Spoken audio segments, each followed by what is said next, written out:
All right, there we go. We're back on again. I've tried to reload. Let's see if this works, everybody. Tell me if I'm on the air.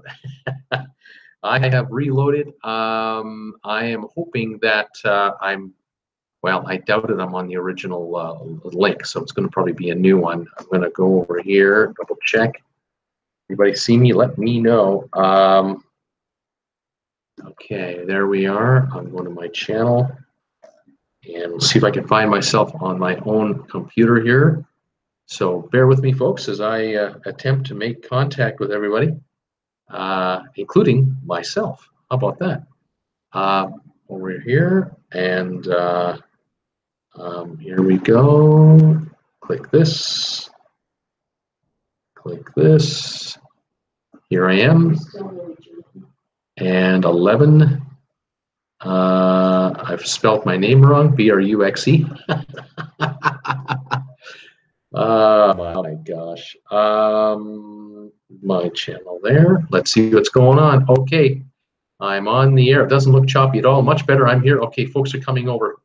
I see you guys. 14 are here and coming on. Thank you, everybody, for your patience.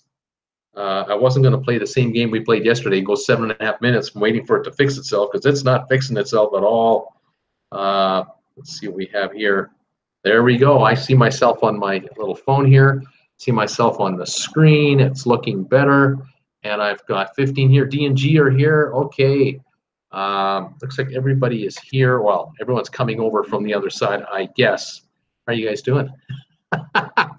I don't know what it is, folks. Here, I've had no internet problems whatsoever. This internet connection has been perfect, but for my live streams, it's just not working. I set this show up 4 or 5 hours ago this morning. All I had to do is click the start button to get going. Click the start button, and it's all just choppy. Weird. But here we are. It seems to be working here, and hope you're all here from the, go from the one side to this side like yesterday. Sorry about that. What can I say? Paul is here, Robert Brandt, Kate, Tom Henry, D&G is here, Peter, Debbie's here, and Jordan. Hi, and Robert Brandt, Peter Heckema. Hey, Peter, thank you for your contribution today. I saw that. You're going to love this story. Hang on, Robert, D&G, and Kat. Kat is here. Hi, Kat. Peter, my better half and I, Jennifer and I, we're at Costco. And I said, got to get some gas for the car. Why don't we go to Costco and get a bite to eat at the same time? Oh, okay. So we're in Costco, had a hot dog. We come out of the Costco into the car, had to pick up a couple of items, and I just checked my emails real quick. There was your donation. You paid for my hot dog. You knew it. You had a sixth sense, don't you? You could feel it. You could just taste it. You knew I was there. What can I say? Thank you again for your support. That's fantastic. I got a real kick out of that, as did Jen. There we go. Hopefully you guys are getting me okay here. I see the messages coming in. Tom Henry is here. D&G, I see him saying hi, Ann. Ann Jordan from Brisbane is here. Hopefully it's all working. Sylvia is here. Hi, Bruce and everyone. Raining in Greensboro. Hey, D&G, Ann is saying. Debbie, good morning, Ann. Everyone is back here. I'm showing 23 viewers now. Thanks, you guys. Nina from Sweden is here. Hi, everybody. From a boiling Sweden. Today was 37 Celsius. That is hot. That is very hot. Not comfortable. Cat nearest Costco isn't close to me. And Jordan, good morning, Debbie. Peter Heckman, glad it all worked out at Costco. It did. Money out of my pocket this way, and then PayPal had a donation come in. How's that? Is that serendipitous? I don't know what to call it. Fantastic. Thank you, Peter. We are hanging in there. Thanks for joining me, folks. 2,400, and I think we're at about 77 subscribers now. We've had a good 10-day run here. Kind of added 100 subscribers in the last 9-10 days. I think that video, the collaboration video, had a lot to do with it, and other videos I've done doesn't hurt either. So I'm very happy for that. Thank you for joining me, you new subscribers out there, wherever you are, wherever you are. I'm glad you're here. This is the live show. We love talking about cruise ships here. We love talking about cruise ships, cruise ship vacations, going on a trip. If you're going on a cruise, what kind of shore excursions are you going to be on? You want some advice about that? Just ask away. If you've never been on a cruise before, this channel's for you. If you've been on a bunch of cruises, this channel's for you. If you're a fan of Justin Bieber, this channel might not be for you, because I don't sing Justin Bieber songs, and I don't look like Justin Bieber, and I'm not related to Justin Bieber, although I am Canadian and he's Canadian. We're not related, but he has something like 30 million subscribers, and I have 2,477. So we're not related in any way, shape, or form. You've come to the wrong channel. But hey, stick around, have some fun. That's okay with me. Anybody going on a cruise for the first time, let me know. If you're going on a cruise in the near future, let us all know. Tell us what ship you're going on and where you headed, and we'll go ooh and ah, and we'll go from there. Wes Morrison, 108 days until my Danube River cruise, 98 here in New Braunfels. Wes, you're counting the days, and you should be. That sounds like a fantastic cruise. Hot in New Braunfels, Texas, isn't it? Here it's about maybe might get 80 today. I don't know if we'll reach it, but it'll be close. We had a break in the weather yesterday afternoon. We had a bit of a shower thunderstorm situation just as I was going off the air yesterday, and we cooled off about 15 degrees in about an hour, and that was wonderful. Probably from about 90 to 92 to 77 or something like that. It was a beautiful little break, and we haven't recovered since. So yay for that. D&G, it's low 100s here in Madeira. You guys are back from Disneyland, aren't you? You were there. I saw part of your live stream the other day. You must have had a good time. Cat Rose, nearest Sam's Club is closed. Oh, man, Cat, you just can't catch a break, can you? You can't get a Costco dog. Can't get a dog at Sam's nearby. It's not fair. It's just not fair. Paul Wilkes, where's your buddy today? Oh, he's around. He's on the couch right now behind this camera, behind this computer. He's resting on the couch with Jen. But he may well be around. We'll see if he kind of gets frisky. Brittany, I shared your collaboration video after watching it on Sunday. Brittany, thank you very much for doing that. I love it. I've had a number of people tell me they've done that. They've shared the video on Facebook and other social media outlets, and it really helps. It really exposes the video to people who would never otherwise know who we are, any of the 8 of us who are doing that video. That's fantastic. And Jordan, good morning, Peter, Tom, Brittany, Kat, Paul, Wes, Nina, and saying hi to you all. That's our job. Hi, Ann, Paul is saying, Michelle Lucas is here on the road in the big SRV, 84 degrees from Gillette, Wyoming. Do Wyomingians cruise or just ranch and rodeo? You know, I've not had a Wyomingian viewer identify themselves as a Wyomingian viewer. I've had a Kansas City viewer. I think I've had St. Louis, but I don't recall. I know I have some from Denver. I have viewers from Denver for sure. Colorado. So I've got Colorado covered, but I don't know about Wyoming. You know, how many folks are in Wyoming? I don't think it's a million. Yeah, I don't know how many cruisers are out of Wyoming. I can't tell you. Nina Frank. So it's official. Out of all you YouTubers out there, MSC Seaside decided to invite Ship Cruise TV. Sherry must be very happy. That's true. Cruise Tips TV was invited by MSC to go on the seaside for a complimentary cruise. She's going with her husband and her young son. They're all excited about it, of course. And I think she said something about the fact that they had been invited about a couple of months ago, that they were being asked a few months ago, would you like to come on our ship for a cruise? Because I guess they know of her channel. She has over 50,000 subscribers now, so she's 20 times larger than yours truly. And so, you know, I can understand MSC contacting her and not contacting me. Plus, I have been anything but kind and gentle, have I? I've been slamming them pretty good, passing on the news from a lot of you folks and friends of yours and other viewers that we've run into who've been on that ship and have not had a good time with it. Although lately, I understand things are getting better. But yeah, Nina, you're right. They did invite Sherry from Cruise Tips TV to go on the cruise. So I'm kind of curious to see how that cruise will work out for her. I want to know what she thinks of it. I mean, I wouldn't mind going on the ship to give it a try, despite the possible issues. But I hope I wouldn't be able to find any of those issues. That would be my thing. But I haven't had a call yet from MSC. Cat Rose, hi, Ann. D&G, yes, back home We have to fly to England with my mom this Friday to take care of family matters. That's right, you do, guys, and I wish you safe travels, of course, and all my blessings for that. And I look forward to hearing from you guys when you get back, and let me know how you guys are doing. I don't know if I'm not sure if you're both going, but I know one of you for sure is going over there. Brittany, I think my mom may have subscribed to you recently. Well, how about that? That's fantastic, Brittany. Hopefully she's enjoying the show, or she watches me on the rerun. Do you know what her handle is? Like, what is she called on YouTube? Don't give me your personal name, although this is probably your personal name. So anyway, yeah, let us know. I'll say hi to her. Hi, Brittany's mom. How you doing? Thanks for joining the channel. This is fantastic. And Jordan, morning, Michelle and Randy. Seakeeper, hi, Bruce and all. 91 degrees in Tequila, South Florida. Blazing sun, no wind, no storm forecasted. Come on, everyone. Show Bruce some love and hit that thumbs up button. Well, how about that? Thank you, Seakeeper, for putting the message out. I'll give everybody the heads up. Please give me a thumbs up. That would be great. Thank you so much for all your support and encouragement. D&G Explorers, any suggestions for excursions in St. Thomas? Oh, I know a guy. I've not met him yet. I'm looking forward to meeting this guy. His name is Robert Brandt, and he definitely knows some definite things you want to do in St. Thomas.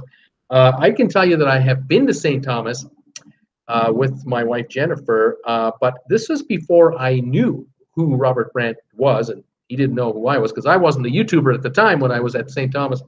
And Jennifer and I got off the ship right at the pier there, and there's a kind of a duty-free collection of different stores there, that type of thing. And then you walk along the street towards town, and you can walk all the way into town if you want, or grab a quick cab ride. But we knew that barely a mile away from the ship where we were docked was the entrance to the cable car ride, which took you up 700 feet.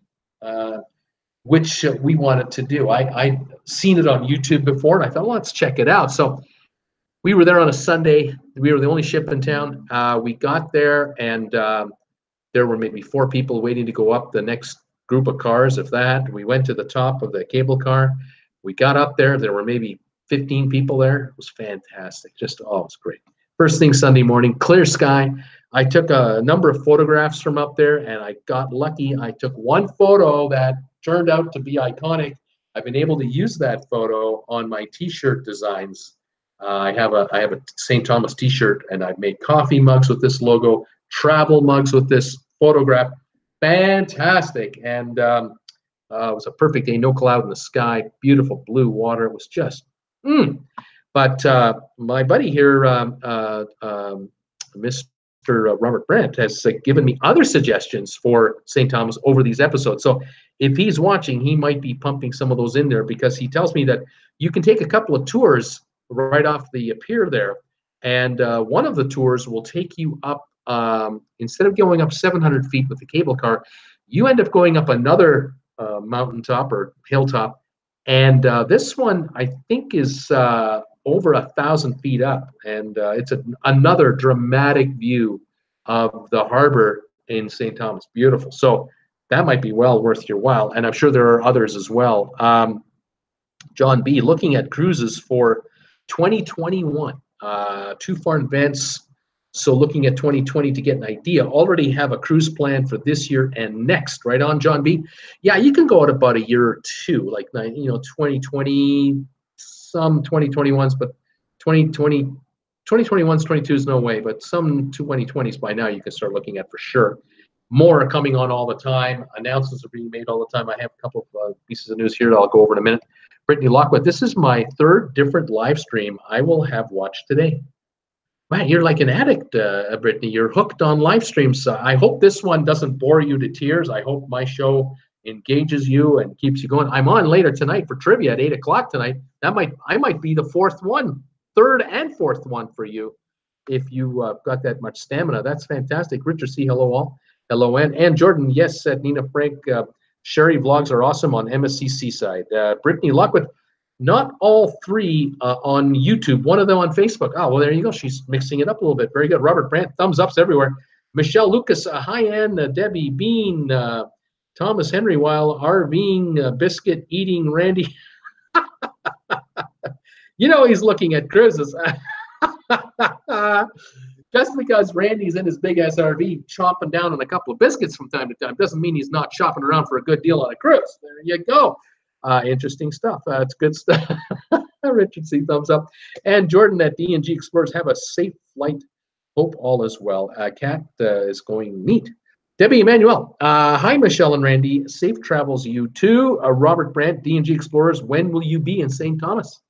And Jordan is giving us thumbs up here. And Jordan also saying morning to Richard C. Tom Henry, D&G. Private rum tasting with Robert Brandt is my suggestion in St. Thomas. Fun. Yeah, I'd say that's a pretty good idea. Robert Brandt, beaching, drinking, eating, the tours, shopping. See, I do a private tasting, laugh out loud, he is saying. And Jordan, welcome, John B. D&G Explorers are at Robert Brandt on the Bliss first week in December, they're saying. Kate, I would need a sunblock applier. Kate is saying, D&G Explorers, laugh out loud. Thanks, Thomas Henry. Brittany Lockwood, yes, I plan to be on the trivia if I'm not too busy. That would be 4 live streams for Brittany today. Unbelievable. Of course, 50% of all the live streams that she watches on a particular day are Traveling with Bruce live streams. What does that tell you? That's satisfaction guaranteed. You get there. That's pretty good.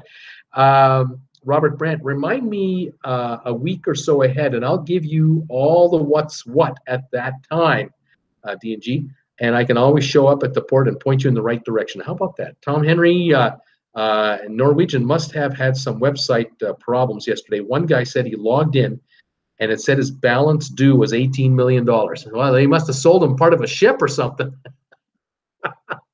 Maybe he bought one of the anchors for the Bliss. I don't know how much these cost, but you know, I think 18 million to cover a cost of an anchor or two. My goodness, Tom Henry, that started some fun. Yeah, I guess. Brittany Lockwood, I think I may just listen in on this one on the trivia show tonight. You might listen in. D&G Explorers, thank you, Robert Brandt. I will. They will definitely contact you. Paul Nardelli booked in the spa category on Carnival Sunrise. Can't wait. All right, on. Carnival Sunrise, that's a brand new, well, it's not a brand new ship, brand new name for an existing ship, and that's my topic for today. I'm going to get into that here in just a moment. I think I've caught up with everybody. Kat Rose, I'm very fair-skinned, so you're going to need sunscreen if you're getting out there for sure, Kat. Be on the guard against the sun. Today's show is not being brought to you by Caffeine-Free Diet Coke. I'm not being paid or sponsored by these wonderful people, but I would love to be. And then this show would be brought to you by Caffeine-Free Diet Coke, but I'm having a sip anyway. Cheers to you all. My brown fuzzy water. You'll see my coffee mugs next week when I'm back in Creston with that in it. Wes Morrison, live streams are better than watching TV. Well, Wes, thank you for saying so. I hope in my case, I appreciate the endorsement. How about that? Okay, today's topic. I got 2 topics today. The first one, this story kind of came out a bit yesterday and then today. It's all about Carnival, the Carnival Triumph cruise ship. That was built in 1999. It became famous around the world when it was referred to as the Poop Cruise cruise ship. They were in the Gulf of Mexico. I believe they were headed from Mexico back to the United States to their home port, which I thought was New Orleans. I could be wrong. Galveston, maybe. Anyway, this is back in 2013, 5 years ago or so, and they had an onboard fire in the electrical area, and it affected everything. And in the bottom line was, I think it affected engines and the ability to generate electricity, which meant that the ship was without propulsion, was without power, without refrigeration, without air conditioning, without anything. The only power on the ship that was working was a reserve battery power in the bridge for the captain and the officers. They had communication basically and lighting, but the rest of the ship was dead in the water, and they were stuck there. They put the call out, of course, right away to Carnival, obviously, and the Coast Guard, the U.S. Coast Guard, and it became evident that the ship was not going to be able to move under its own propulsion. And as the minutes turned into hours, and hours and hours. All the food in the freezers, all the food in the refrigerators was, eventually not fit to eat, and they fed people what they could from what they had that was edible for as long as possible. I think that lasted a couple of days, two odd days, although it was mainly sort of sandwiches and that kind of stuff, and some whatever fruits they still had that they could serve, and I'm not even sure what else it was. Well, it wasn't a pretty story, believe me. The real news catcher was the what to do with when you have to go to the bathroom. What do you do? Because the flushing didn't work either. The plumbing wasn't working. It's not like it's gravity fed. It's machine powered. All our pipes in our cruise cabins are highly pressurized, and they're designed to flush away our little indulgences in a hurry. Well, the ship didn't have it, so the crew was instructed to bring garbage bags to all the cabins, and they would come into your cabin. They would go to your toilet. They would lift the lid. They put the garbage can in the toilet, and they would put the lid down to hold the garbage can in place, or the garbage bag in place. You would sit on the throne, do your business, and after a few of those, it would be time to then lift the lid, lift the outside of the garbage bag, and lift the bag out of the toilet and kind of, make sure it all went to the bottom there, to the bottom of the bag, and tie the bag closed with a couple of good knots so that no air could come out, hence no odor. And the cabin staff would come around and pick up the garbage bags and bring you another one. And that is how folks were going to the bathroom, either in public bathrooms or in their private cabins. It wasn't pretty, folks. I didn't say it was pretty. Unfortunately, the odor just permeated, and sooner or later, the ship got the nickname the Poop Cruise, and it was not pretty. Folks had to endure this for 6 days. They sent an industrial, like a serious, heavy-duty tugboat to go get this ship and tow it back to the U.S. mainland. But the problem is that the tugboat can only go about 10, 15 miles an hour at top speed on its own. So it took a couple of days to get to the ship, and then it hooked up to the ship and started to pull it in to the U.S. mainland, and it took, I think, another 3 days to get it in. So it was a 6-day ordeal for about 3,000 passengers and at least 1,300 crew. You can imagine the crew quarters down below would have been worse. No ventilation down there, at least on the upper decks. If you're in a balcony room, you can open up your balcony door and at least let some air through, and in the evening when it hit the mid-70s or the low 70s, fingers crossed, the weather would be somewhat bearable for a while. But in the daytime, those folks down below in the interior, the cabin quarters, oh my God, I could just imagine how awful that would have been. Anyway, this is a quick history of the Triumph. I actually have good news about the Triumph. By the way, they also used aircraft carriers. The U.S. Navy dropped off helicopter loads of water, sandwiches, food, and the passengers were, they weren't starving at least, which is fine. But they were glad to get off that ship after the 6 days of this little experience. Anyway, the Triumph then had to be modified, because obviously they had damage in the electrical area, damage in the engine rooms, millions of dollars. They had to fix that. Then they had a massive cleanup for every cabin, every bathroom. They probably replaced every mattress, because people took mattresses out of their cabins to the upper decks and slept outside on the upper decks in the evening. Those mattresses would have all been replaced, all the bedding, everything replaced, before that ship was back at sea making money. And that took probably a month or two, and the ship was back in business. That's 2013. Fast forward now to 2018 and 2019. Next year, this ship will sail, I believe it's out of New Orleans, if I recall right now. It will sail until next year, about February and March.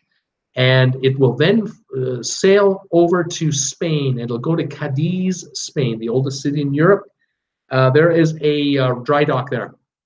The ship is scheduled to be in dry dock for 2 months. This is a long, long dry dock. Dry docks can take anywhere from 10 days to 30 days, and that is a big deal, 30 days, because at $3 million a day, you're talking $100 million a month to refurbish a ship. This is a 2-month refurbishment. You got it, $200 $200 million is being spent on the Triumph on a major refurbishment. They will rename the ship the Sunrise, the Carnival Sunrise, April 2019, and she will begin serving people from then on. After a few ceremonial trips, she will eventually ply her trade the next fall out of Florida. Trying to remember the actual port that she'll be home porting out of. It might be Miami. I could be wrong. But it's going to be offering 5-day cruises. That will be the new routine for this ship, being renamed the Sunrise. So the Sunrise will be a 5-day turnaround ship for Bahamian and Caribbean destinations. They're adding 115 rooms, if I recall got my math right. I think it's a minimum 115 rooms are being added. I think they're taking the gym out, the workroom that had that panoramic view of the ocean. They're putting rooms in there instead, and other rooms elsewhere. They're modifying a couple of suites, big suites, to make them into, I'm not sure, smaller junior suites. I'm not exactly sure. More of this will come out shortly, but they are adding all the restaurants. The Guy's Burger Joint will be there. Also, the Guy's Pig Barbecue Place will be there. The steakhouse, the 555 Steakhouse, all that will be added. They're adding an adult-only zone as well. So they're really upgrading the ship. $200 million. They are doing a number on it. It cost $420 million to build back in '99. Today, that would run you $600-odd million. They're spending $200 to upgrade it. So you can just see how much is going into this. This is a huge investment into the ship. It will have all the rope climbing walls. It'll have all the sky bicycles. It'll have the big water park features, all the Dr. Seuss themed children's water splash zone. It'll all be there. This is what this ship is going to become, a family-friendly 5-day cruiser. And I have a feeling that what's going to happen here is they're going to be able to generate $10 a day more per room, easy, maybe more. Because instead of you renting the room for 7 nights, you're only paying for 5. So instead of paying maybe $686 or $700 for 7 days, they might be able to get maybe $110 a day for 5 days, and they might make it a $550 cruise. So you're actually spending, $50, $60, $70 for the cruise per night more. But overall, you're spending less money because you're only on the ship for 5 days. But for Carnival, you multiply 30 days times $10 or $15 a room, more money on all the rooms combined. This is millions. This is a huge amount of money. That's how they're going to help pay for this $200 million refurbishment. The ship, of course, will have an additional, with 115 rooms, it'll have 230, probably 300 more passengers a cruise, more available that they can put on it. 6 cruises a month, because it's 5 days per cruise. 6 cruises a month at 300 more passengers a cruise potentially. That's 1,800 more passengers a month that this ship can handle. That's 20,000 more passengers a year, and they're drinking, and they're specialty dining, and they're doing other events on the ship that they're paying for. This is where the money is coming from for this refurbishment and making profits as a whole. Interesting stuff, this story, when it came out this morning. I looked into it, and I thought I'd dig in a little further. There are 2,758 passengers now on the ship, but with children, you can be over 3,000. With the new rooms, there'll probably be upwards of 3,700 passengers a cruise taking advantage of this deal. This also story intrigued me today when I read it, because this is very similar to the story I was telling you about only a couple of weeks ago, when we were talking about how the Royal Caribbean Mariner of the Seas was being refurbished for $120 million at that time, with a new surf riding machine and water slides and that trampoline you can jump up and down in with the virtual reality goggles, all the new stuff that Royal Caribbean was offering, including several, I think it's another 100+ rooms that they were adding to the Mariner of the Seas to up its capacity. And they turned the Mariner of the Seas they've turned it from a 1-week turnaround cruising ship to a 3- and 4-day cruiser. It's now doing 3- and 4-day cruises only in the Caribbean and Bahamas. This is another cruise line doing exactly the same thing with a ship that's getting on in years, putting in some serious money into the ship and turning her into a short-term cruiser, because you know, and I know, that you can now grab the Norwegian Bliss, or you can go on the Carnival Horizon. Let's stick with Carnival. You can go on the Carnival Horizon for a 1-week cruise in the Caribbean, and it's got all the bells and whistles. That's a Vista class ship with all the bells and whistles.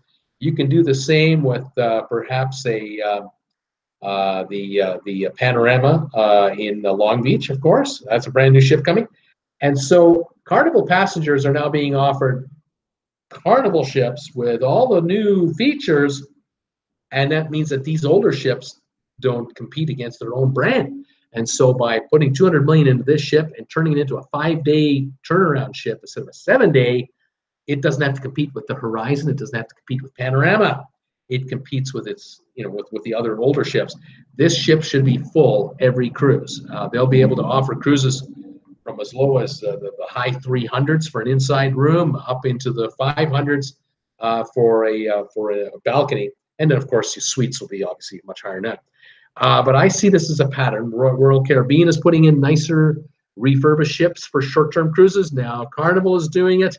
I think they'll all be doing it, and this is a new trend. In the past, we were used to 3-day cruises, were booze cruises on the oldest ships in the fleet, and the carpeting looked tired, and the paint needed refurbishing here and there, and you could tell the ship was getting on, but the cruise lines were basically running it into the ground to get every dime out of it they could. Now, you can't do that anymore. You have to offer a decent product. And if you want to get a 5-day cruise together, you better have a nice looking ship. And Carnival's thinking, hey, we can attract families, so can Royal Caribbean. Why don't we attract families to our ship by putting in the Dr. Seuss theme park water ride? And we'll bring in those sky bikes and the rope climbing course up there and all the other kid-friendly stuff on the top deck. They're adding it all. They're trying to fight for their money. They know they can't compete with Disney. Disney is a world unto its own. The Disney Cruise Line, 5.5-star line. They can get premium money, $200 a night, $300 a night for a cabin, balcony basically. But they've got all the characters on board. They have all that Disney panache going for them. Carnival doesn't have that, but Carnival has value. And for mom and dad with 1 or 2 or 3 kids, here's a value deal here. There's a good value proposition here. We can do a quick 5-day cruise with the kids on Carnival, and the kids will be gone all day long on the upper deck having a blast up there, while mom and dad can hang out by pool deck and try and get a tan. Good idea. And if you're hungry, hey kids, you want a guy's burger? Here you go. It's included in the fare. No extra charge. Head over there. Head to Guy Fieri's barbecue place tonight if you want, or mom and dad might go to the steakhouse, and we'll bring room service in for the kids, or we'll take them to the buffet first, feed them up, take them to the room, let them watch some movies. Mom and dad will go to the steakhouse. That could work rather well. So this is a smart move by Carnival to keep a 20-year asset fresh and still operating at peak dollar generation capacity. That's my hunch. I think that's what they're going to be able to do with it. We'll have to see how this plays out. A couple more comments coming in. Let me just see what we have here. Couple of more comments. Let's see here. A whole bunch of comments have come in, so pardon me, folks, while I back it up and catch up to everybody. There's that $18 million comment. All righty. Carnival Sunrise, can't wait. Let's see. Wes Morrison, live streams are better than watching TV. Thank you, sir. Brittany, the current live stream not on trivia. Robert Brent, top secret, but if you're in St. Thomas on a ship and you drink, I can send you beverages through to your rooms, but don't tell anyone. Really? It's amazing. Paul Willigas, good to know, Robert. Kat, I thought you were not supposed to change a ship's name. Well, evidently that's happening. Seakeeper, your traveling with Bruce mug was left behind in Creston. That explains the can. Today's topic is Carnival. I will listen politely because anything else would be unseemly. I like Bruce way more than I like Carnival.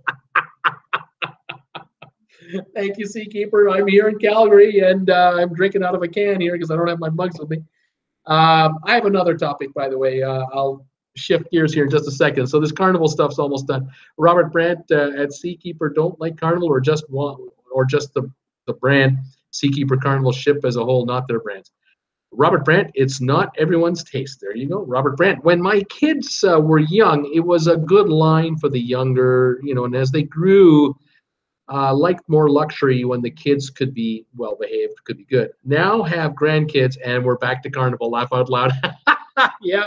Well, now you can catch up with the new Carnival ships and see what you think of those. I like the look of the Horizon, actually. I looked all right, but you know, it's not like some people say. It's not everybody's cup of tea. Kat saying, why wouldn't Carnival bring out another boat to offload people? Why wouldn't Carnival bring out another boat? Oh, okay, Kat. That is the poop cruise you're talking about. Well, here's the problem. How do you transfer people from one ship to another? The ship that is dead in the water, they would have had a tough time getting people off of that ship because they didn't have the electronics, no elevators. So everybody would have to take the stairs to get down to level 4. Then they would have to have manually gotten them off the ship without power assist. I don't even know if they had power for the lifeboats. I really don't know after a few days whether those would have worked or not. It was a potential nightmare. Plus, with choppy conditions, if you had 6 or 8 foot waves, you would have to get people into tenders that were doing this. People would have got hurt. There would have been injuries. It just made more sense to just send a tugboat out there, a heavy-duty tug machine, and tow them in. Now, if the ship would have been, say, 1,000 miles out in the ocean, let's say it was in the Pacific, and it was returning from Hawaii, and it was dead in the water, you know, with 1,000 miles nowhere around. My hunch is that it could have been possible that the cruise line could have contacted the Navy, the U.S. Navy, for assistance.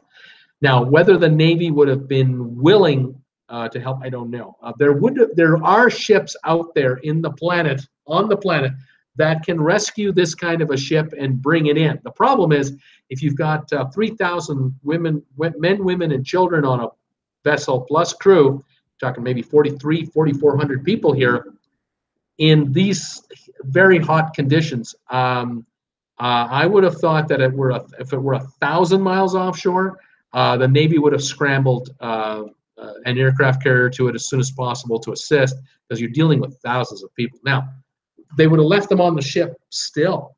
They would have just brought them supplies and provisions. That's what they would have done. And at the same time, a tow tug, a very strong tug, would have been sent 1,000 miles out with extra fuel to get there and be able to get back with the ship behind it, because they would need a lot of fuel for that job. Now, it could have been that 1 or 2 supply ships could have gone with the tug for food, provisions, and extra fuel, just for the tug and the supply ships. As far as the passengers go, you're going to need helicopters to drop pallets of supplies onto the decks. It would have been very difficult even to bring a supply ship beside that ship with the 2 ships doing this. Again, the cruise ship cannot control its actions. It's just floating in the water, and the wind will move it. Might turn it a bit. It all depends on the direction of the wind, the waves, the current of the water, even in the middle of the ocean. It was a nightmare. It really was. They were fortunate that this happened in the Gulf of Mexico.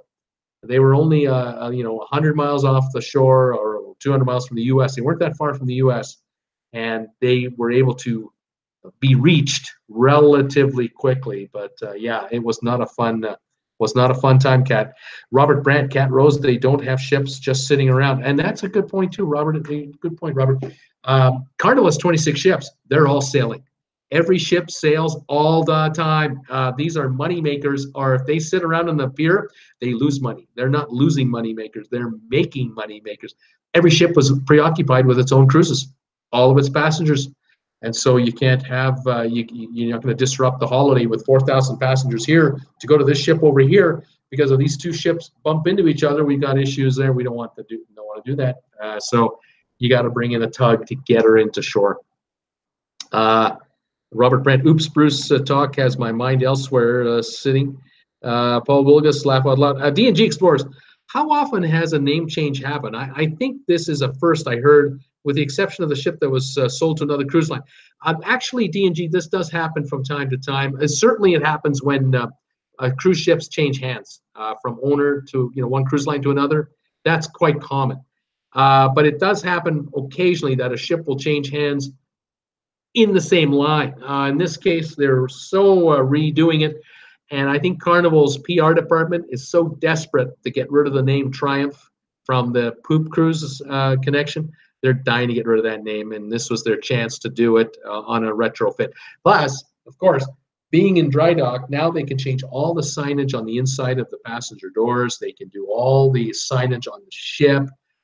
They can make it all happen in one go in an industrial setting, 24/7, 60 days.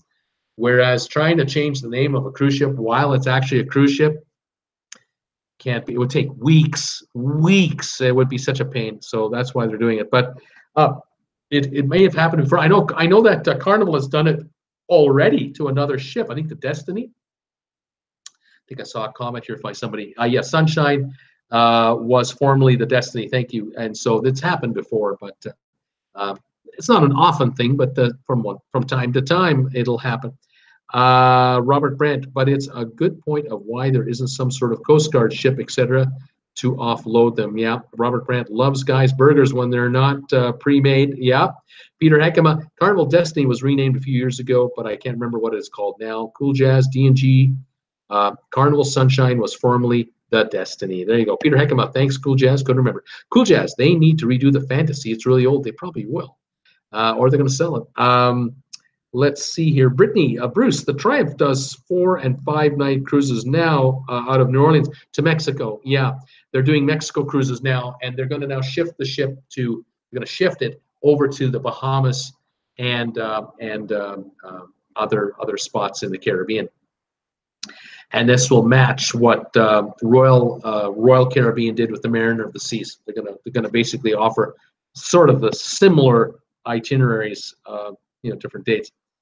Nina at Robert Brandt, ask for something odd like double cheese, and they make you a fresh or without cheese.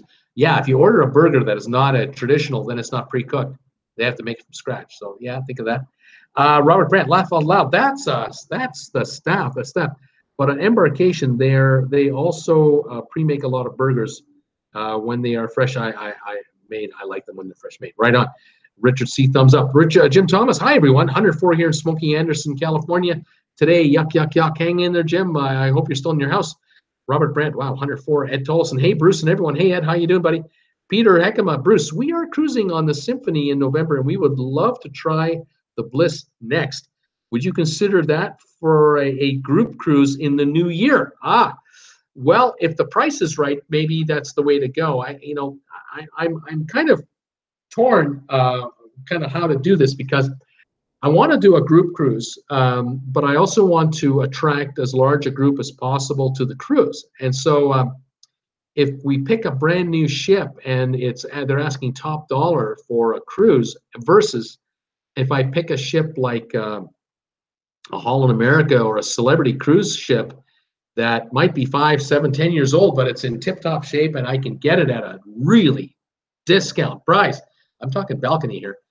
I'm thinking I might get more people taking me up on a Holland America balcony cruise than a Bliss at double the price. And that's what I worry about, because I don't want to have a scenario where I'm trying to do a group cruise, my first ever, and only 8 people come out for the cruise. I'd rather have the other problem. I'd rather have room for 100, announce the cruise, and within a week or 3 days, we have 200 who want in. That's the problem I'm looking for, I think, to get things started. Because we can always call the company back and say, can we get more rooms? Because we got 200 who want in. I'm sure we'll figure out a way. We'll put people on a waiting list, and every time there's a cancellation for the cruise line, they'll contact us and say, got you 3 more cabins, got you another 2. And then we just build the list out from there. And I think that's a great way to start it. But on the other hand, the Bliss would be a kind of a neat ship to start things off with, wouldn't it? I just don't know if there's enough room on the Bliss for a group cruise in my case. It might be that because it's a new ship, I might not be even be able to reserve 50 cabins in a block booking because the ship's already sold out on all the hype and anticipation of its first season in the Caribbean coming up. So that's kind of where my head is at right now on this one. Debbie Emmanuel, sorry, what have I got here? What have I done here? Sorry about it. Hi, Jim. Robert Brandt, Booze Cruises, yes. Let's see here. Ann Jordan, stay safe, Jim. I think she's trying to say, hope all is well. We're in your prayer. You're in our prayers. Jim Thomas, has Bruce talked about that polar bear and that cruise? I have not talked about that polar bear story. If you want me to, I will, but I really haven't bothered with it. John B., I'm booked on the New Year's Cruise Bliss 2019-2020. Fantastic, Jim. John, way to go. Jim Thomas, thanks, and we need them. A cat or the Comfort. Okay, Jim Thomas, 110,000 acres, about 900 houses so far and counting. Looters, but if convicted, the DA will get maximum penalties, and he will. The judge will throw him the book at him. Jim Thomas, that should just shoot. We should just shoot him on sight. There you go. Kat Gers about looter. She doesn't like looters. Mary Ellen Shaw. I think the Sunshine originally was called something else. Yes, it was the Destiny. Absolutely. Ann Jordan at Jim Thomas. I saw the picture of the polar bear. Tom Henry, his bear friends should shoot the shooters. Maurice is here. Norwegian did the name change with the Pride of Aloha. First, they changed it to Norwegian Sky. Then they changed it to Pride of Aloha. Then they changed it back to Norwegian Sky. How about that? Interesting, Maurice. I know that when I took the Jade, the Norwegian Jade in 2008 on a cruise with my daughter through the Caribbean, through the Mediterranean, I'm sorry, the ship had just been moved from Hawaii within a month or so prior to that. But they didn't change the name of the Jade. They had, I think, 3 ships in Hawaii, Pride of America being one of them, Jade being another. And they found that they couldn't make a go of it with 3 American-staffed cruise ships. They had too many cruises for top dollar because it cost a fortune to run a cruise ship in American waters with American crew versus running a cruise ship, with foreign crew. And so they moved. They restaffed the Jade. And they moved her, and I got her out of Southampton for this cruise in the Mediterranean. And the price we paid was such a bargain, I couldn't pass it up. I think we had an 11-night cruise. We were inside room, and we were around 500 something a night. It was 500 for the cruise. Excuse me, it was like $55 a night for the cruise with all these Mediterranean stops. I couldn't pass that deal up. The balcony would have been, 500 more for each of us. And I said to my daughter, we can save $1,000. We'll take an inside room. And now we have spending money in Europe. And that's how we played it. And it worked out very, very well. Cool Jazz. Sunrise will be out of New York. Sunrise in October 19. Might want to look into it for a group cruise. Maurice, is the Pride of America going to be in Hawaii full-time in the future? Maurice, I think so. I think that's still I haven't heard it's coming out of there. It's the only ship they have that has an American crew. It's the only one. The only reason I can see them taking it out would be to dry dock it. Maybe dry dock it for a week or 10 days and then bring it back into the market. Or what they might do is they might have a new ship, either a brand new ship or a new refurbished ship that can go into Hawaii. They'll swap the crew out in Honolulu and put the all-American crew into the new ship, take the old ship with the foreign crew and head to dry dock and get her all dry docked and then reassign it somewhere else. They might do that someday. It is going to come up soon to dry docking that ship, though, I would think so. Let's see here. Maurice, that was Maurice's question. Cool Jazz. Is there now, Maurice? Yeah, that ship's there now. And I can't do an inside room. I need to have a window. There you go. I've done balcony and inside. I prefer balcony myself. That's what I prefer. The second topic of today's show has to do with the story I read today about how the cruise lines every year from now going forward are going to need to hire 80,000 new people a year for their cruise. Now, you've got the cruise, you have 2 designation of people on cruise ships. You have the crew, which are the folks that work in the hotel. They do your rooms. They serve us our meals, the waiters, the bartenders, all the folks in the laundry department, the sous chefs, the folks we don't ever see, they're part of the crew as well. And then there are the officers, and the officers are the ones wearing their uniforms with their stripes on their shoulders or their arms. So that's the captain and the navigator, and the heads of various departments are officers, and including officers and crew, 80,000 people need to be hired annually going forward. And they've broken down the numbers by saying that 10,000 people a year, new people a year, are needed because of new ships being deployed at sea. They might take an 1,800 passenger ship, sell it from one line to another cruise line.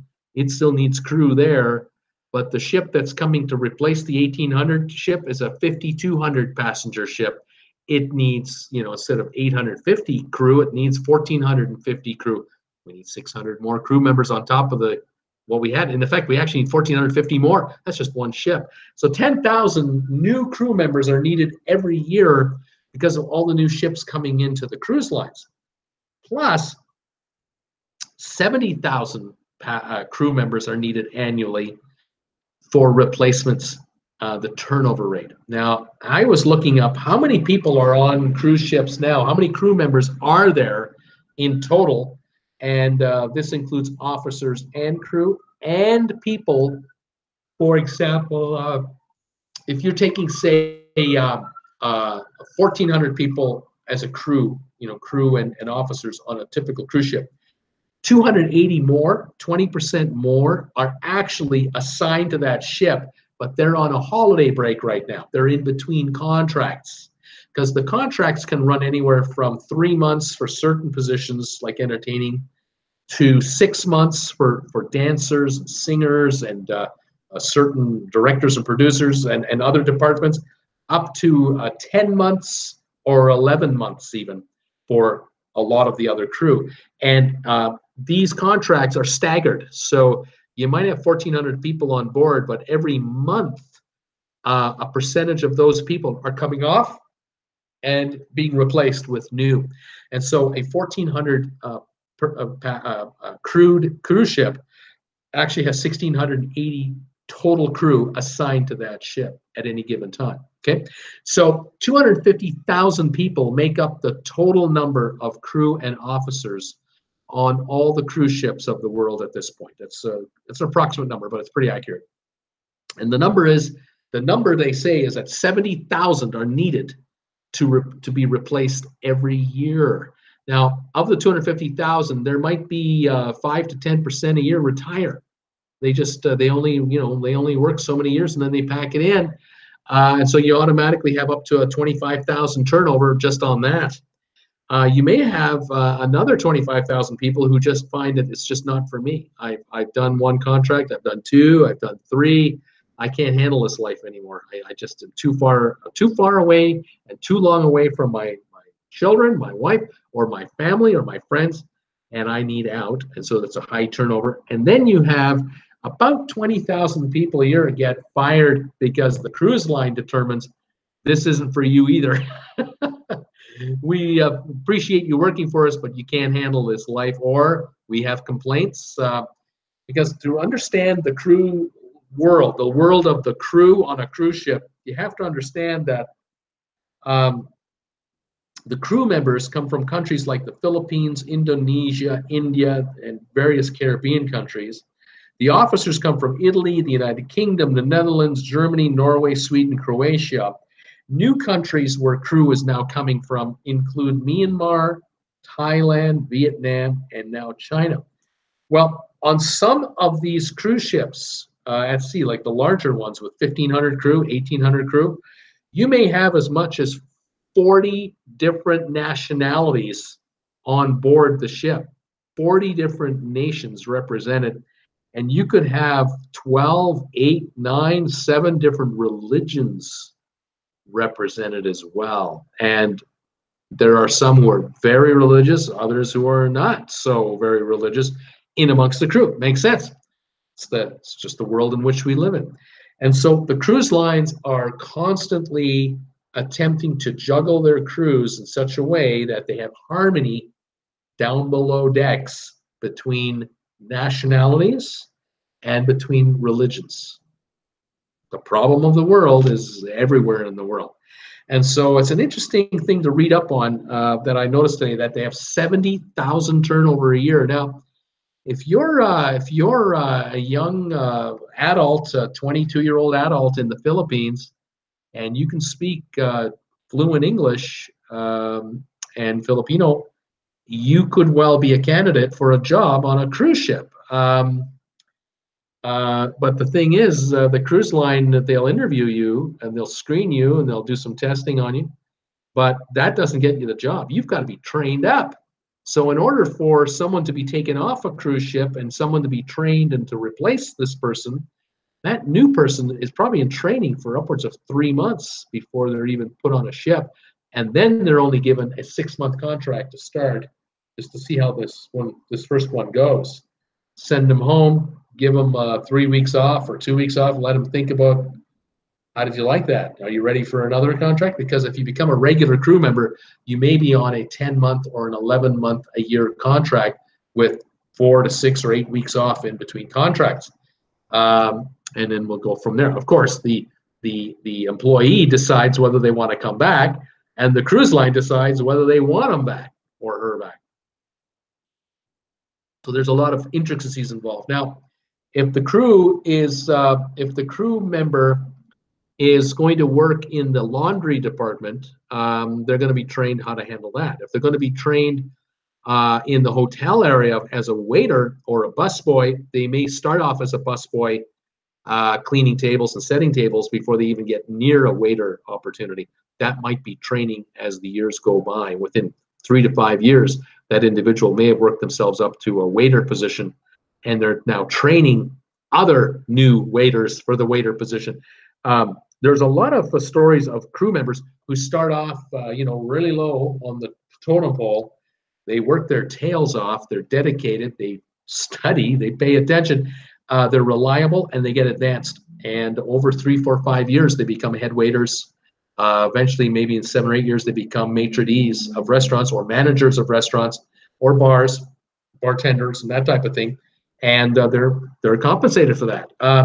But what does happen with the number of personnel from cruise ships is, after about 3 to 5 years of being on a cruise ship every year for 5 years, no matter what department you're in, you're now prime real estate. You're a prime cut of beef now for land-based resorts, land-based hotels. And so you may find that you come back to the Philippines at the end of a contract, and there's a headhunter waiting for you to talk to you because you just finished your 4th contract in a row with Royal Caribbean or Norwegian or whatever. And the individual saying, how would you like to work for the Marriott Corporation? Or how would you like to work for the, whatever company in Bali? How would you like to be a head waiter there? Or how would you like to be the individual training waiters and busboys at a resort in Bali, or a resort in the Philippines, or another country entirely, not just Indonesia, could be Australia, who knows? These folks might take them up on that. They might be offered more money, better perks, and perhaps they're in a position where they can move their families with them to where their job is, and that is the big one, where the ships can't compete with that. You can't have the wife and your children on board the cruise ship when you're working on the cruise ship. You're on your own. You leave them behind. So a number of these folks quit and move up the chain on land, and that's how they get their chops there. Pretty interesting story. As far as the officers go, they too are given all kinds of opportunity to move themselves up the ladder as well. They start in junior positions and then train, and the cruise lines do a lot of training to move up their staff, because they're constantly trying to figure out, how can we get people not to leave? What do we have to do to keep them longer rather than less? If we can keep crew officers, if we're keeping them now for 5.5 years, what can we do to keep them 6.5 or 7.5 years on average? What do we need to do? Because those 2 extra years, we don't have to hire another person from scratch. We don't have to train someone from scratch. We can just ride this this thoroughbred we have here for another 2 years. That's a 40% increase in the amount of time they're spending with us, reducing our turnover costs dramatically. But the folks in the officer area, they're constantly under tremendous pressure to keep upgrading their talents, because every year new technologies are coming out, new environmental rules are coming out, new naval procedures. Ships are changing all the time. They now have on board these, some of these massive cruise ships, full-blown contained sewage systems that need technicians to run them and monitor them, because they're worth millions and millions of dollars, and they are in effect doing, sewage treatment right on board a cruise ship at sea, 24/7. They've got the water filtration systems now to handle 5,500 passengers and 2,500 crew, 8,000 people. This is serious stuff. This requires some pretty seriously trained people who know what the heck they're doing and how this equipment works. That costs tens of millions of dollars. Typical cruise ship now coming out of a shipbuilding facility. It's not uncommon now. $1 billion cruise ship is no longer a big deal. It was 10 years ago, but today more and more cruise ships are approaching $1 billion in cost. And we're talking about 5,000 to 7,000 people on board each vessel. The crew had better know what they're doing to take care of that $1 billion plus asset on behalf of the cruise line, because the cruise line is answering to bankers and analysts in Wall Street, and you've got to be running these assets at 100% efficiency and hopefully more than 100% capacity. And we don't want complaints on YouTube or on social media about how poorly these ships are being run. You don't want that. So the cost to these cruise lines to maintain their staff at top-notch standards is very high. It's something we don't see. It's off the radar. A lot of this training is happening at training centers that are on land. We don't even see the waiters and waitresses getting hired and trained up to do their jobs. The folks that we get to see on the cruise ship, they're the ones who know what they're doing. And in many cases, we've run into room stewards who've been there for 10, 15 years. They're lifers, and they know their stuff. And you talk to, you ever meet someone who's in the hotel department that is a manager of the room stewards, that person has probably been there 20 years. They were probably fixing the rooms themselves for the first 10, and then they started entering management, and they started moving their way up the ladder until they are reaching senior positions within the crew, and they're becoming junior officers, because as it goes, they get to move up the ranks. The perks are coming, and they get longer breaks between contracts, and the cruise line doesn't want to lose these guys. Definitely not these people. So a lot of that is going on. Any more comments coming in while I'm talking here? Let's see, here we go. Okay, Nina, check out the fast deal with Regal in December, or another deal she found here in November on Carnival. Good deals also for Holland America. There are some good deals out there. I won't mention these on the air, but folks can see the numbers themselves. There are some really good deals. Some of these Holland America deals for November look incredibly enticing to me. The Eurodam and the Oosterdam and the Neustatten Dam. There's some good deals there. Maurice, did you see the Celebrity Edge went out to do her sea trials? I did, sir. Yep. First round done. Apparently they went very well. The ship will be at sea October, November of this year. So they're getting closer every day. They're probably frantically working the inside right now with all kinds of tradespeople. Maurice, how long does a ship have to wait for a late passenger? A ship doesn't have to wait 1 second for a passenger. If a captain deems that it's time to get off the dock and he's got permission from the harbor master that he can leave, he can pull that rope off the pier anytime he wants, and it doesn't matter if there's one passenger who hasn't come back or 100.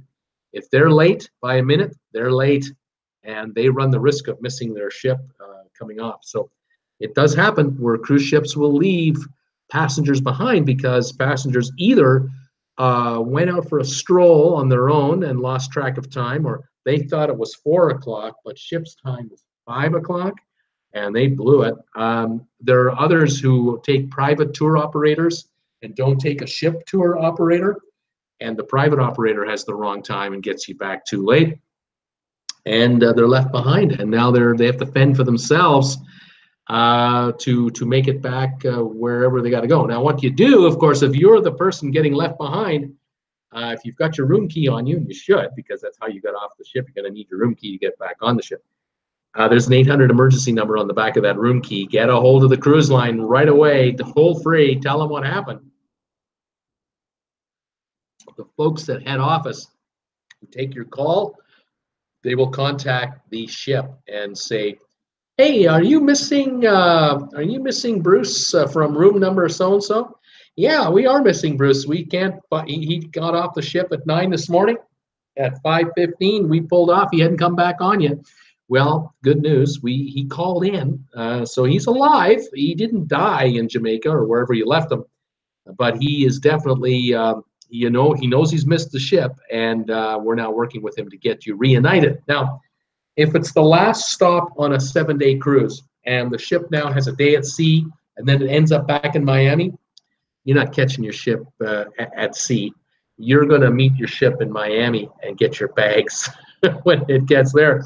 So you're now going to work your way back to Miami. However, if it's the first day, say the second day of the cruise, your first stop, and you still have 4 more days at sea, and tomorrow the ship will be in Grand Cayman, for example, the challenge now is to get Bruce from this pier, this harbor in Jamaica or wherever he is, over to Grand Cayman by tomorrow, so he can get back on his ship and get back to his room with his stuff.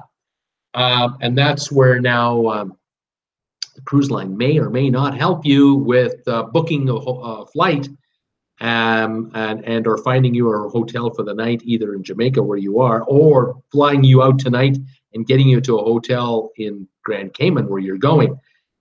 You might be on your own on this one, but it's going to cost you dearly. And if you haven't got your passport with you, oh boy, we got more problems. But the good news is the cruise line has a copy of your passport on their in their computer banks, because you had to have a passport when you checked in. Your actual passport may well be in your room in the vault, and it's possible that the ship will arrive in Grand Cayman at 7 in the morning. You might arrive in Grand Cayman at 10 in the morning on a flight, and the purser may well, with security, get access to your room with permission to go to your vault. They'll open your vault because they have the master key.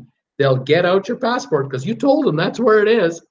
And they may well deliver your passport to the airport via taxi right to customs. And so when you get off your plane, you might have a passport waiting for you. However, how you get on the plane in Jamaica, it may well be that a photocopy of the passport from the cruise line verifying that this is our passenger, he missed his ship, he's catching up to his ship tomorrow in Grand Cayman. They may let you on the plane with that documentation because the cruise line is vouching for your character, but your circumstances, and the actual passport will be reunited with the passenger in Grand Cayman the next day, all at great expense, just so you know. So don't miss your ship. Absolutely don't miss your ship.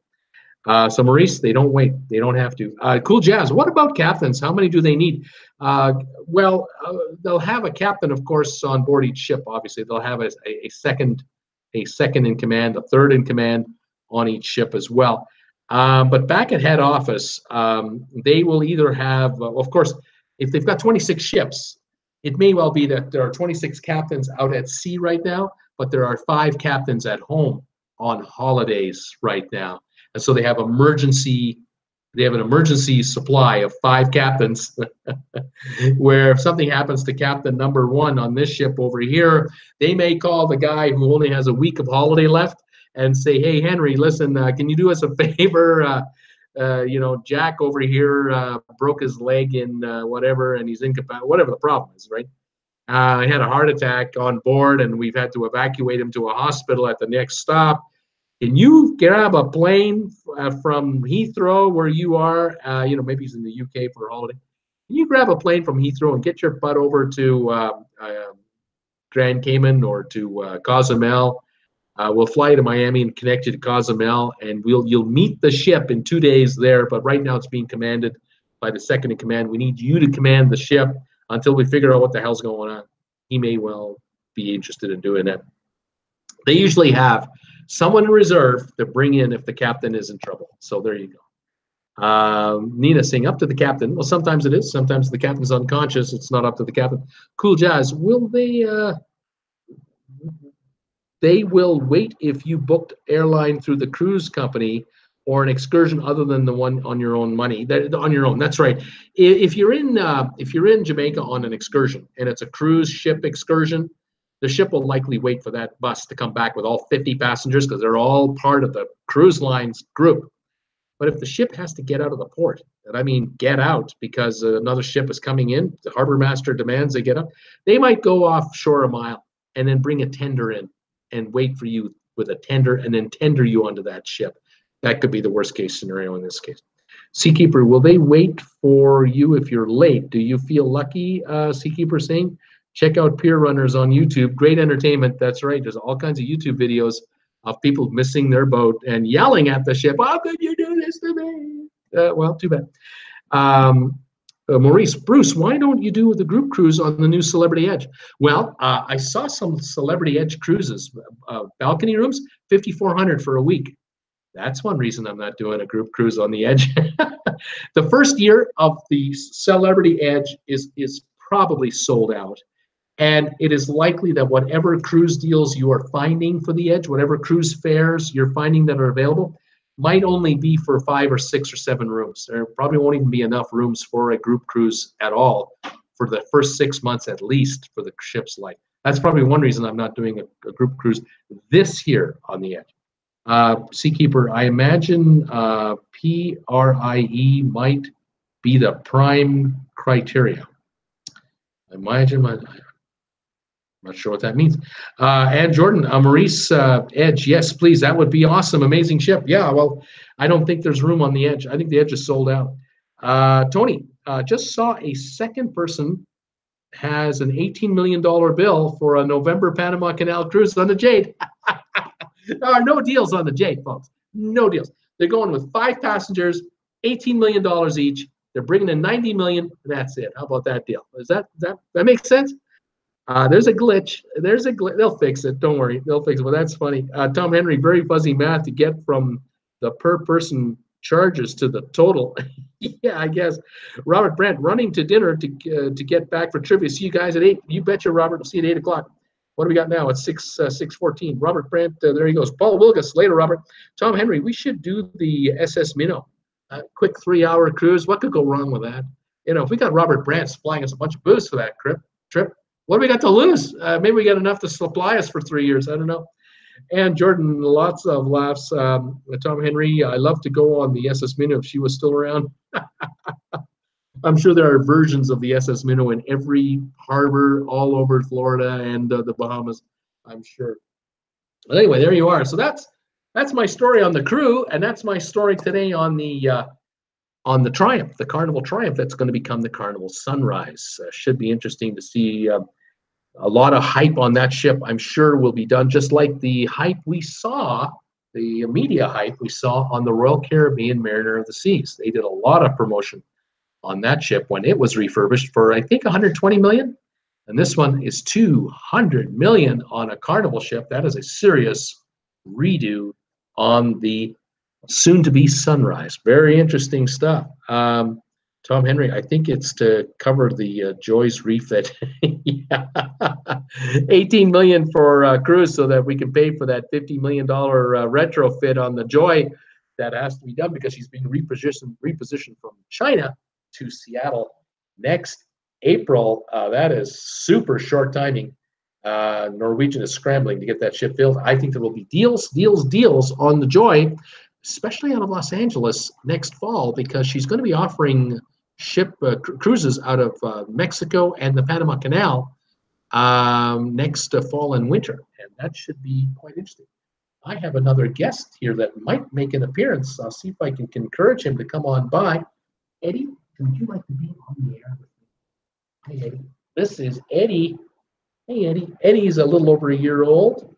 And Eddie is Pan's brother. Bro, how you doing there, bud? I think he wants to go. Here he is. Amy walked right on my computer. Off he goes. That's the second one we've got here, and we have one more, and he's the big boy. But Eddie likes to eat. I'll tell you that right now. He's already got a little pouch there, and Eddie loves the cat food that's being served around this place. Of course, he doesn't have to pay for it, other than just giving up some hugs and cuddles, so he's doing all right. We'll see Seakeeper dinner time. See you all for trivia tonight. Thank you, Seakeeper and Jordan. Awesome show, Bruce. Trivia's a go. See you all later. Briner, she's saying. Paul Woolgus, that's a beautiful cat. He is. Morning, Eddie Anna saying. Brittany Lockwood, what a cute guest. Yeah, he's something. They're both, these two little guys, they're very calm and they're very easygoing. Of course, we're easygoing around here when we're with them, so you know we're pretty calm ourselves. So they're sort of taking on our personality traits and chilling with us, and we're all getting along just fine. Debbie Manuel, more great info on your show, Bruce. See you later tonight. Toodles. Thank you, Debbie. Valen Martinez is here from Argentina. Hi. Sorry to change topic, but have you seen what happened with the Aero Mexico flight? I have not, sir. I do not know what's going on. Have we had an incident on an airplane? I am not aware of what happened. Haven't been watching. Let me just take a look at CNN. See if there's a headline going on there. I'm doing this live on the fly for you. See what's going on. Was it a major incident or was it something else? Here we go. Plane accident in Durango, Aeromexico reports. Breaking news, it says. And we see firefighters in a field with smoke going into the air. That is never a good thing. 101 on board, it says on this plane. Aeromexico says it's aware of an accident involving one of its planes flying from Durango, Mexico to Mexico City. Nation's transport minister said 97 passengers and 4 crew were on the flight. Aeromexico saying they're attempting to obtain more details themselves. And here we go. That's the CNN feed on my computer just kicking in, talking about what happened. So we just know that an accident has happened. We don't know what the status is of the plane and or the passengers. That's all I've got. And so by the time I go on the air with the trivia show, I might know more. And I'll relay whatever I can. But just go to CNN.com if you want to know the updates, or CNN International probably would be the way to go. Ann Jordan has given us thumbs up. Ann Jordan, see ya Tokyo Debbie at trivia. Debbie Manuel, oh my goodness. And also the accident. Brittany Lockwood, I may have to post a pic on the Facebook page of the one who likes to hang out with me. Oh, I'm not sure what that means, Brittany, but whichever. I don't know what she's saying. Anyway, there you go. Well, not a cat, she's saying. Not a cat. All right. Anyway, today's show, 20 thumbs ups today. 34 are watching right now. Thank you for your views today. Thank you for your thumbs ups. If any of you could spare thumbs ups before you take off, that would be fantastic. I'd appreciate that. I'm on the air in 1 hour, 41 minutes for trivia tonight. I've got questions lined up. I'm ready to go. We'll see how well you do with these questions, and hopefully have some fun. I just saw the 21st thumbs up just kick in there. Some of you folks are throwing me a thumbs up at the end of the show, and I thank you very much. It adds momentum to the channel. All right, there you go. I'm going to call it a show. 80 minutes in. Thanks for watching today. Thanks for your support of my channel. Thanks for buying this stuff, Traveling with Bruce merchandise. Thanks for watching my commercials. Thanks for sending me donations on PayPal. We got another one today. Thank you again. And thanks for watching or going over to my Amazon affiliate link, picking up a few items there. Appreciate that very much. I will see you guys in 1 hour and 40 for trivia. I have a cat GIF on Facebook page dedicated to Pat and Eddie and Jordan the same. How about that? You gotta love that. Thank you, Ann Jordan. We'll see you all of you guys, hopefully, in 1 hour and 40 on trivia. Tell your friends the trivia is on. Get them to watch, too. And let's set a new all-time record for watches tonight on trivia. Okay, I'm off. You guys take care. This is Bruce with Traveling with Bruce saying thank you for joining me on my July 31 show, all about cruise ships. I'll see you tonight for trivia, and I'll look forward to it. Okay, guys. Catch you later. Bye for now.